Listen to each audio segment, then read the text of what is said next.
Kesk gasped under the weight of the thief straddling his back. If he could have wriggled himself free from the poorly tied bonds that held him, he would have. He hadn't survived this long in his life as a soldier for hire for being that unwise, however. A time would present opportunity. He just had to be patient. However, when the human warrior and the dwarf discussed returning him to face justice at the keep, Kesk played his hand. He challenged their best warrior to trial by combat. If he won, he could escape whatever passed for justice at the keep, and his employer's identity would not be revealed. If he lost, well, he died with honor.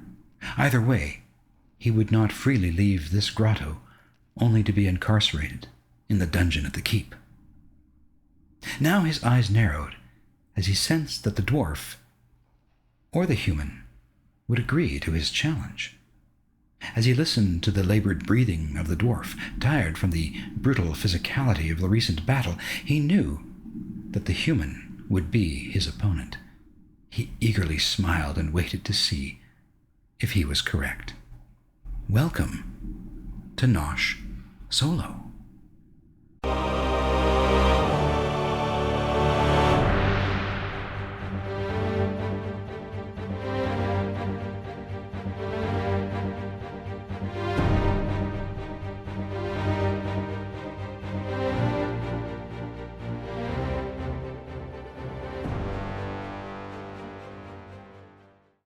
And welcome back. So, I need to correct an error in my equipment generation for both Thrumley and Thalwyn. Neither should have benefited from my liberal application of the cost-cutting feature of Dwarven gear and Elven gear. When I generate these characters, I'm using the GURPS Character Assistant program, and it's a lovely program. It's got so many options and so many ways to tweak your character, but it doesn't always have a warning to say, hey, you can't apply that. So you do need to do your homework, which, Nosh sometimes doesn't do his homework. Have you noticed? Anyway, when I reviewed the rules in GURPS Dungeon Fantasy, I learned that feature only applies to certain types of equipment that are basically Dwarven or Elven made, and it's specific gear. So in removing the cost-cutting feature of Dwarven gear and Elven gear, both are carrying less equipment now. But the greatest change is that I gave Thrumley a Dwarven-made axe and shield. The benefits? Well, with a Dwarven-made axe, it removes the unbalanced nature of an axe itself. So Thrumley can now attack and parry with his axe in the same turn. The original axe that he had, well, he'd paid for a feature on that, which gave him a +1 to his skill with the axe. So that's the drawback, that +1 is not there anymore.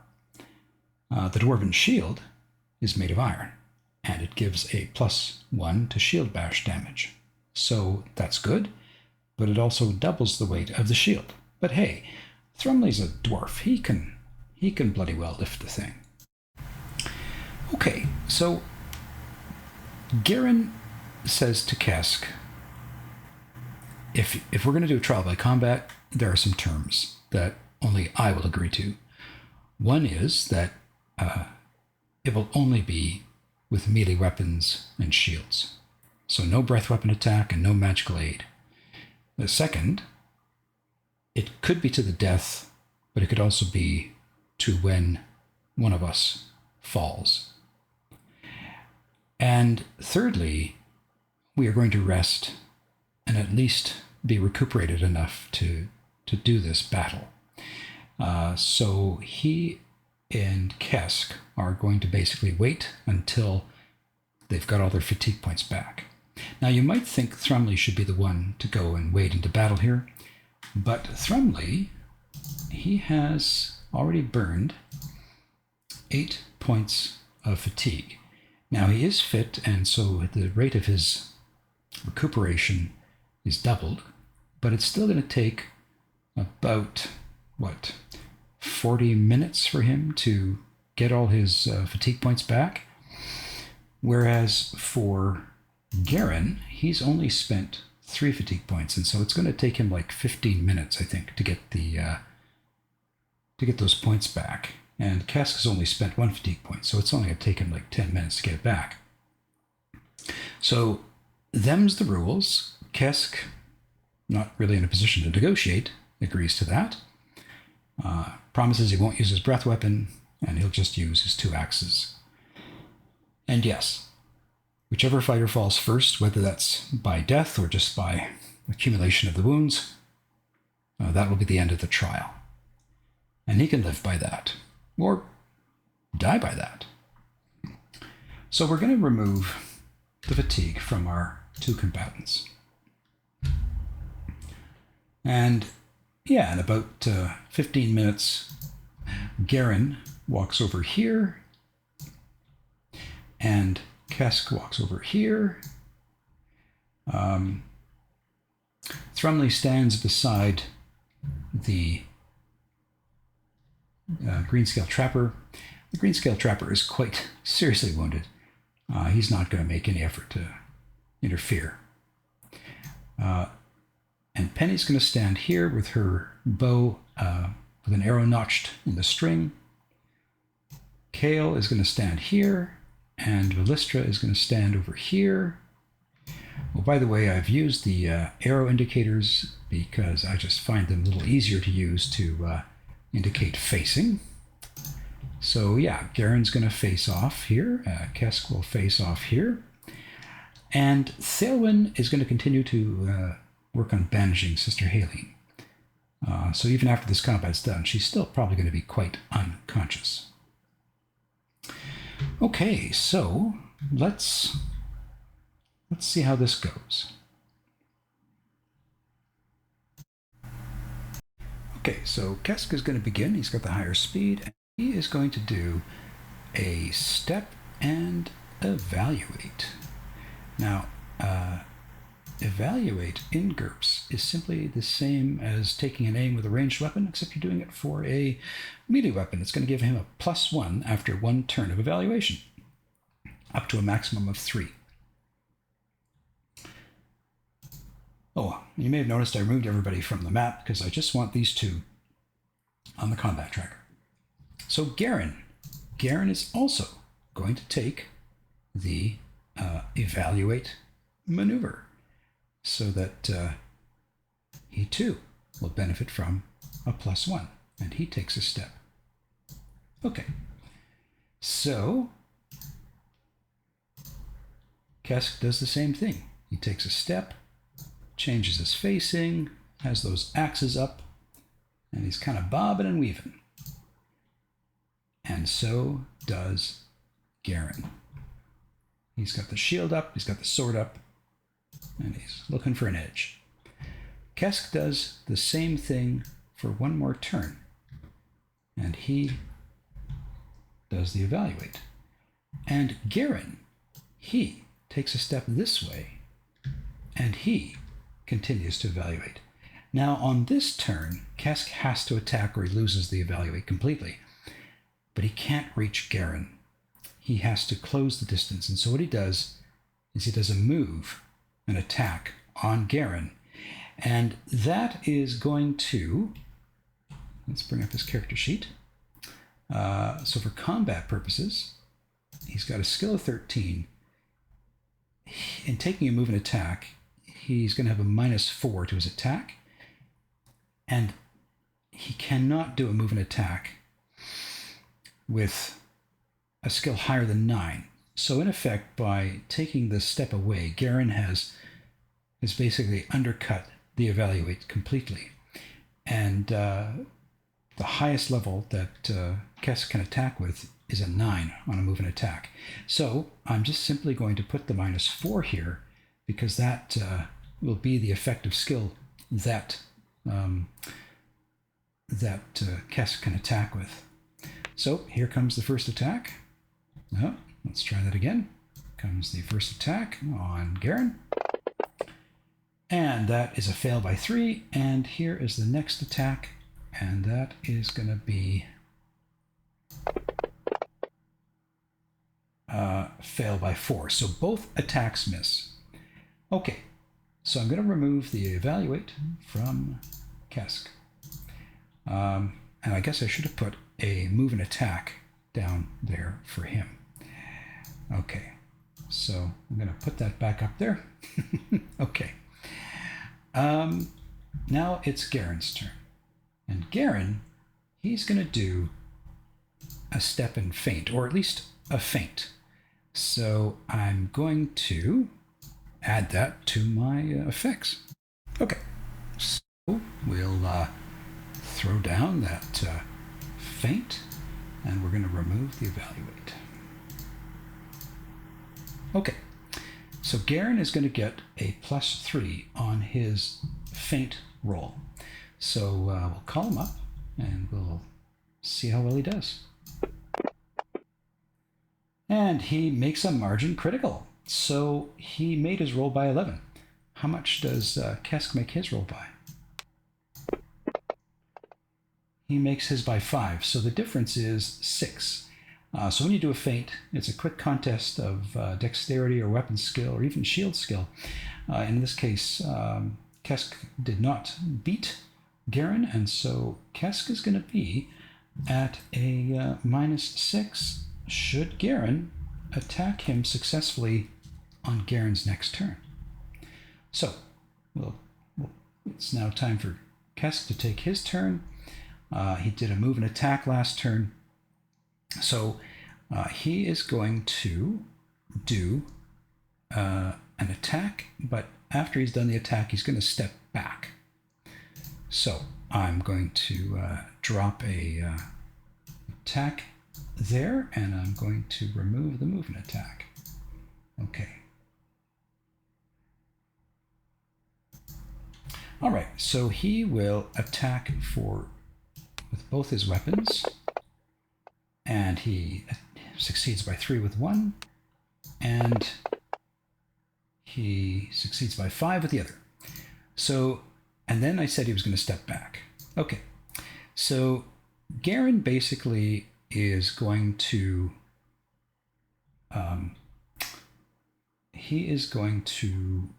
have to defend. Now, if he steps back, he will not be able to close and use that feint to full effect. So he's not going to try to move back. Garren is going to, first of all, he's got a +2 because of his defensive bonus. He's got a -1 for the dual weapon attack.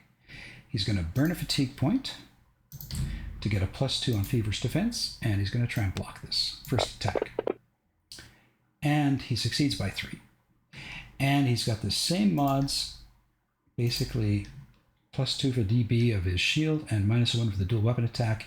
He's going to burn another fatigue point, and he's going to get the +2 for his parry. And he succeeds by 3. Okay. So on Garren's turn, he is going to step and attack. So we'll put the attack down for him. And again, maybe I'm not having to do this anymore. For you folks are certainly aware of how these things work, but for new viewers, they still like to see how the maneuvers are put into play. So he's going to step, and what he's going to do is try to hit Kesk's leg. So that's a -2 to his attack. Let's see if he hits the leg. And he succeeds by 1. So remember that Kesk is going to be at -6 to try to defend against this attack. So Kesk can do a couple of things. He can do a dodge and retreat, and that'll give him a +3 to his dodge. And I think that's what he's going to do. Now, he also could burn a fatigue point to get an additional +2 on top of this. Let's pull all the stops out, shall we? But he's going to be at -6 because of the amazing feint that Garren did.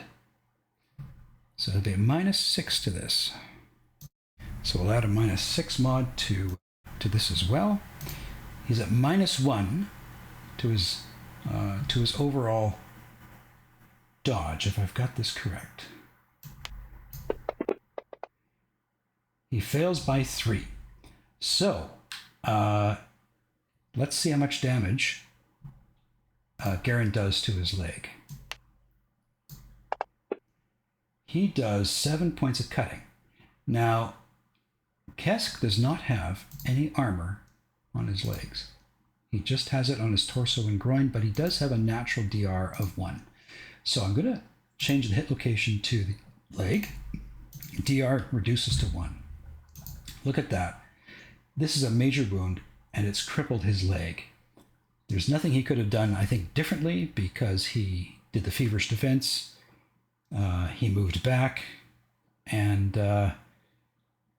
he had a dodge of 9, for heaven's sakes. So that feint really, really paid off for Garren.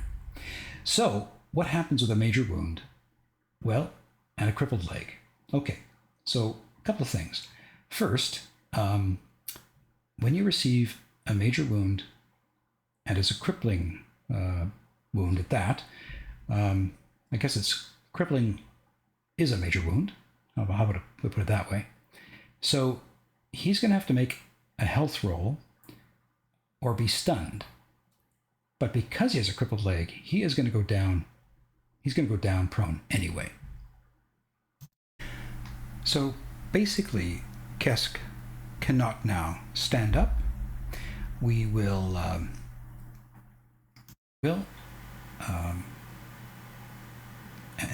and his move is basically reduced down to a move of 3.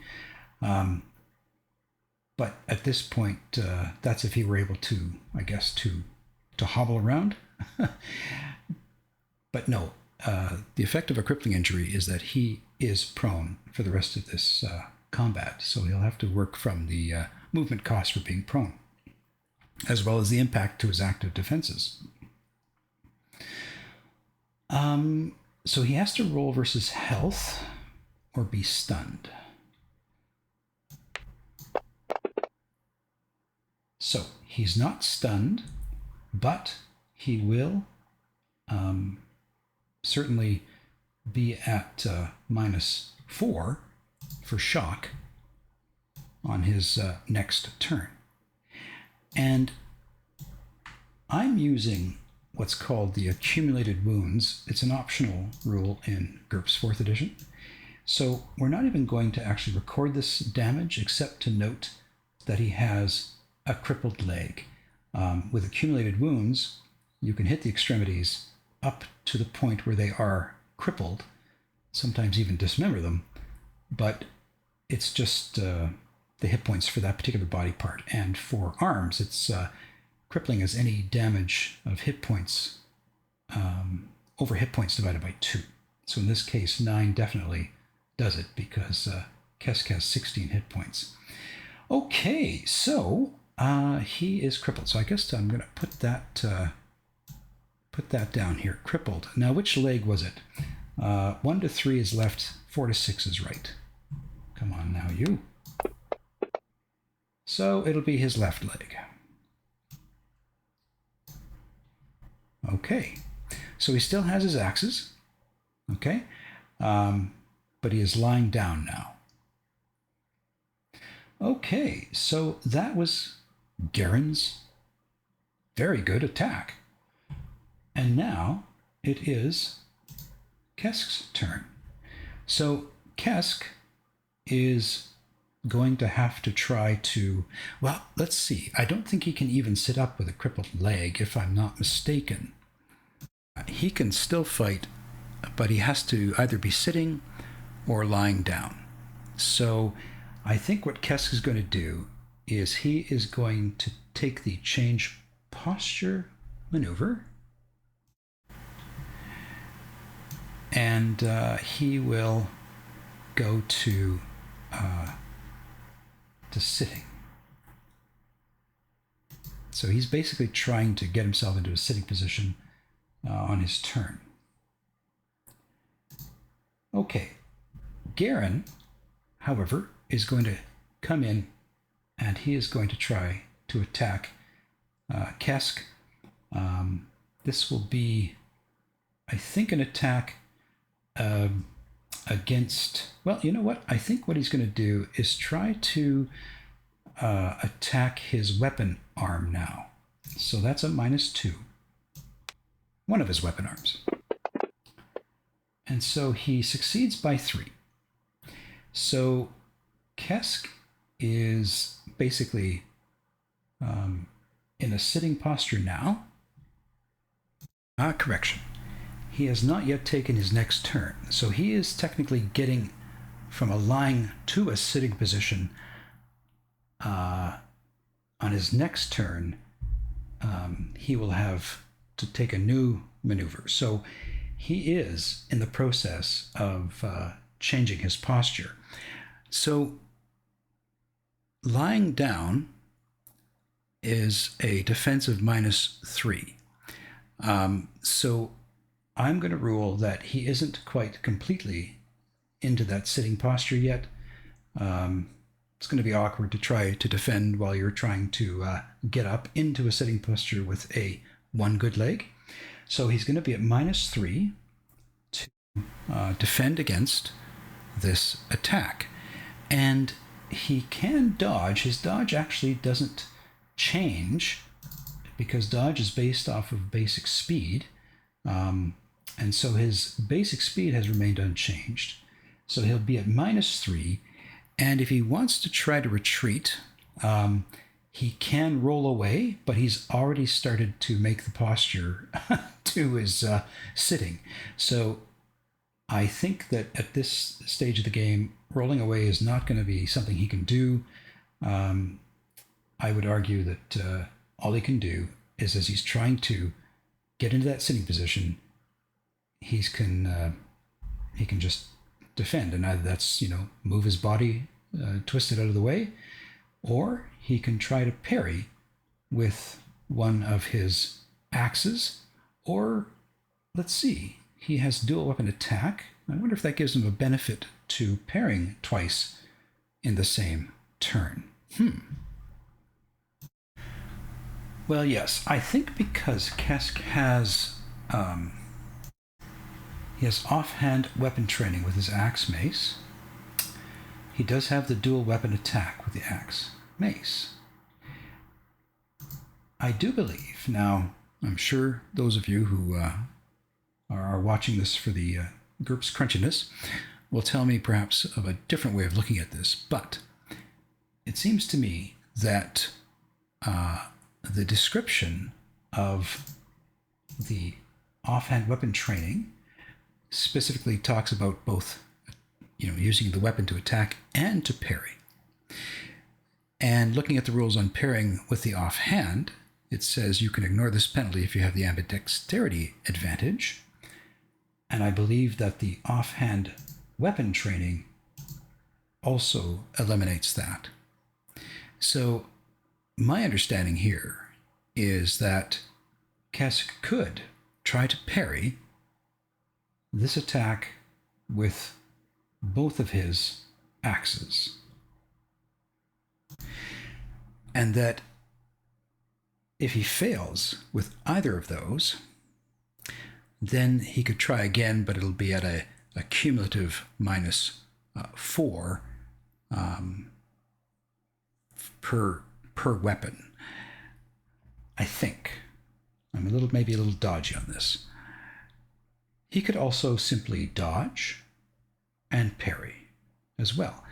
Point is, his active defenses are going to be at -3, whatever he's doing, because he's lying down and in the process of trying to sit up. So I think what I'm going to have him do is he is going to try to dodge the attack. Correction. He has to choose an active defense. So either he's dodging this or he's going to try and parry it. And I think what he'll do is he'll try to parry with both of his axes because he has not used them to attack in this turn. That's what we'll do. So he's got a -3 and his parry is 9 with his with his axe. So here goes the first parry. And he fails by 2. Here goes the second parry. Oh, gotta put the -3 in there. Okay, here goes the second parry. And he failed by 7. So if he wanted to parry again, there would be these would be then at another -4. And so, yeah, I think he would be just diminishing returns at this point. So it was Kesk's attack against his torso, if I understand correctly, but let me just go back up here. Oh, no. He was trying to hit one of his weapon arms. That's right. I paused things to look up rules. So let's see how much damage he does. Is it to the left arm or the right arm? 1 to 3 is left, 4 to 6 is right. It will be his left arm. Well, at least he's being, what's the word? He's being, protective here. He's took out the left leg. Now he's taking out the left arm. How much damage does he do on the arm? So he does, let's see, 7 points of damage to the arm. I'm going to go and, let's see. Yeah, I forgot to remove this one on the leg. I'm going to remove that. Let's go to the arm. And the arm, again, has 1 point of DR. And so he has effectively crippled one of the arms. And so Kesk's going to lose use of that left arm and the axe that he was holding it with. So we're not going to apply again this damage to his torso and head and everything. It's just going to be to the arm, and there's no more damage the arm can take. It is crippled. He's already fallen down, but he's going to have to still make a health check to not be stunned. So here we go with the health check. And he remains unstunned. He will be at -4 for shock, though, because of the attack to his left arm. Okay, so that was Garren's attack complete, and what an attack it was. So we'll advance the tracker to Kesk. First thing I'm going to do is I'm going to remove the change posture here. He completes that change posture, and so he is now in a sitting position.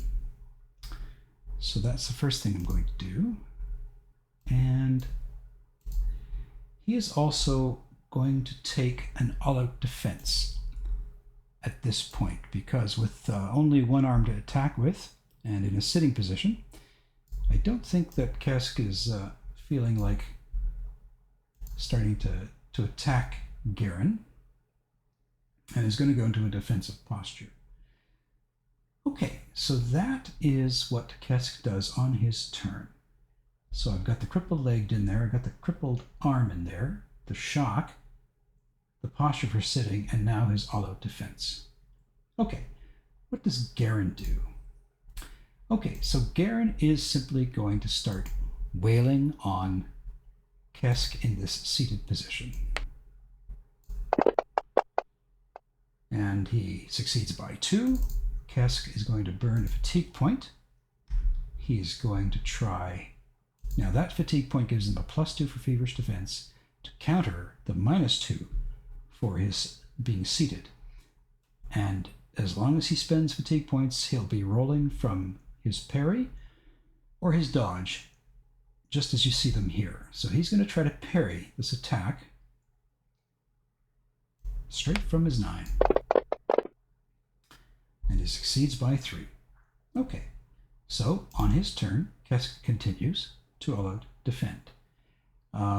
Yes, he could try to move, but he can't actually, when you're seated, do a dodge and retreat, for instance. So he could try to move back, but Garren will just simply be taking a step to keep up with him. So Kesk sits there and takes the all-out defense again. Brings us back to Garren, who continues to slash at him. And here he succeeds by 1. So Kesk will have to spend another fatigue point, and he'll get his parry, and that succeeds. All right. So back over to Kesk.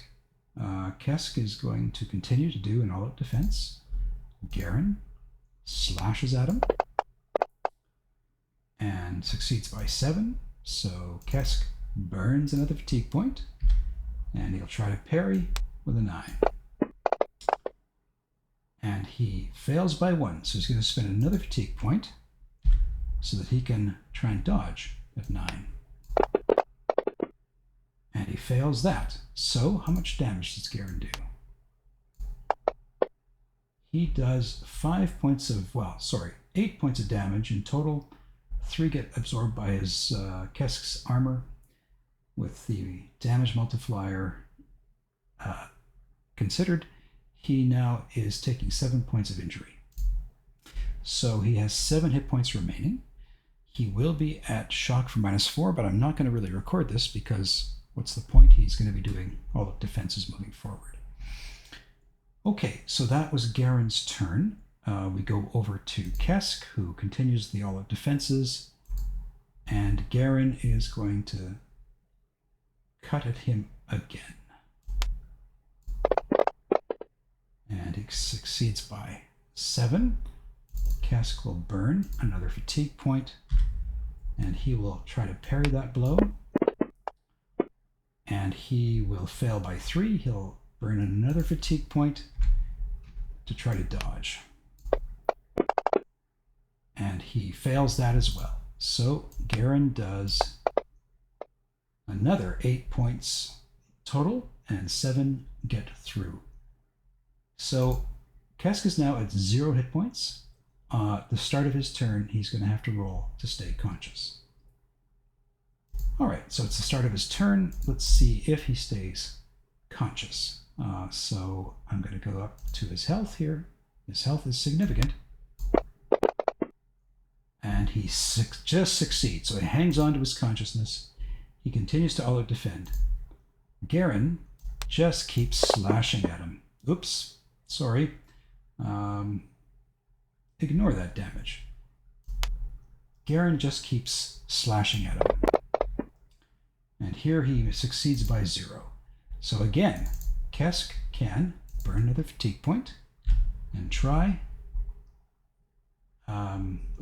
Now, what's important to notice here is that he's at 0 hit points. So he is going to be at half move and dodge. So he burns that fatigue point so that he can get the bonus for trying to parry. So here we go. And he fails. So now he's going to have to burn another fatigue point, and he'll try to dodge. But his dodge has been impacted by his lowered health and now by his lowered fatigue points. So he failed by 4 on the dodge. How much damage does Garren do? He does 3 points of damage getting through the armor. 5 in total, minus the 3 for the armor, multiplied by 1.5. So he gets 3 points of damage get through.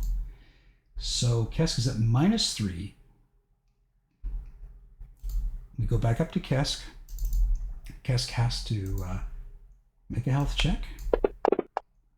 He stays conscious, and he is going to do all-out defense again. Garren is going to attack him, and he succeeds by 7. Kesk is going to burn another fatigue point, and he is going to try to parry at 9. And he critically fails the parry.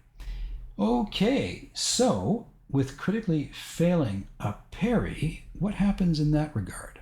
Well, he goes straight to the critical miss table.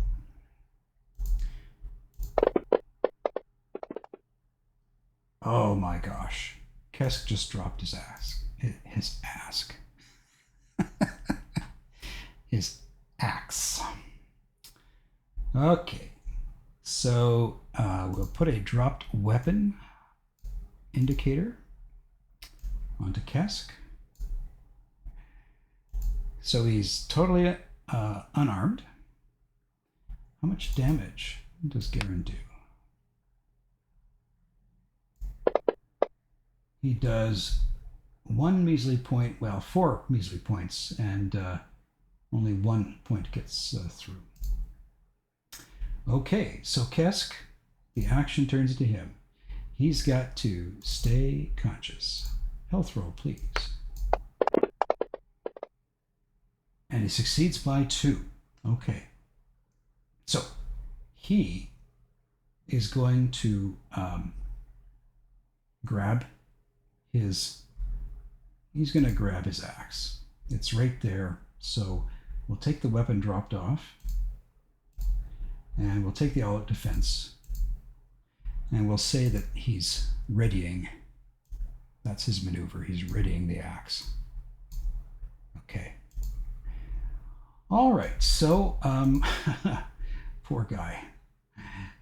The action goes to Garren, and Garren keeps wailing on Kesk. So he possibly hits. Kesk burns another fatigue point, and he is going to try to parry at his regular value, and he succeeds. So back to Kesk. Kesk has to make a health check, and he stays conscious, and he continues to all-out defend. Garren slashes at him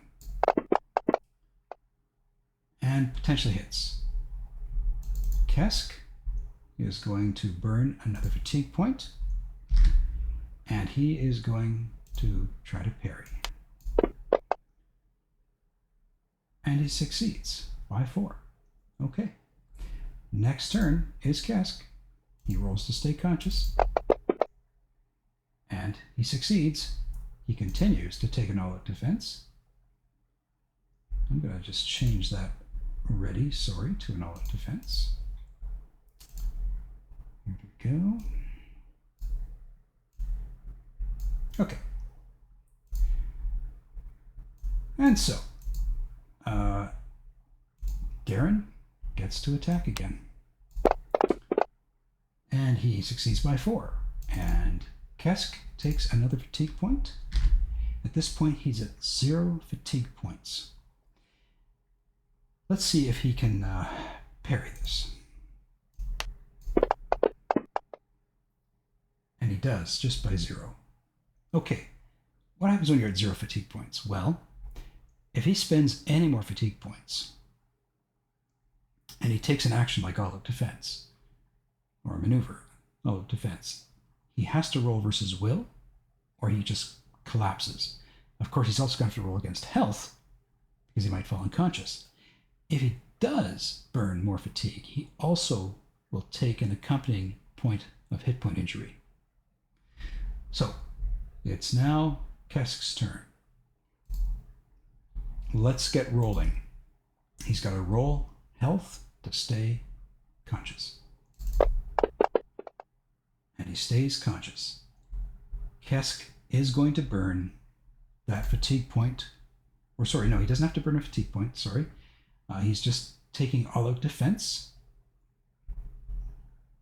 And in taking all-out defense, he has to make a will roll. And he fails. And so Kesk falls unconscious. So we'll put the unconscious on him. Okay. So at this point, Garren is going to straddle Kesk's body, take his sword, place it just above Kesk's eye.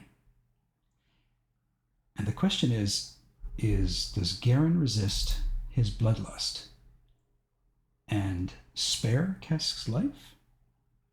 Let him just bleed out or does he finish him off? Now, part of me just wants to say he's going to succumb to his bloodlust. Or should I roll? Let's see what he does. He fails by 2. So, in a scream of rage, Garren plunges his broadsword through Kesk's eye socket. He plunges that blade through Kesk's brain, and he doesn't stop pushing it down until he thinks the tip of his broadsword makes contact with the rocky floor beneath Kesk's skull. And that is the end of the trial by combat. And now what did you think of that? Well, thank you very much for watching.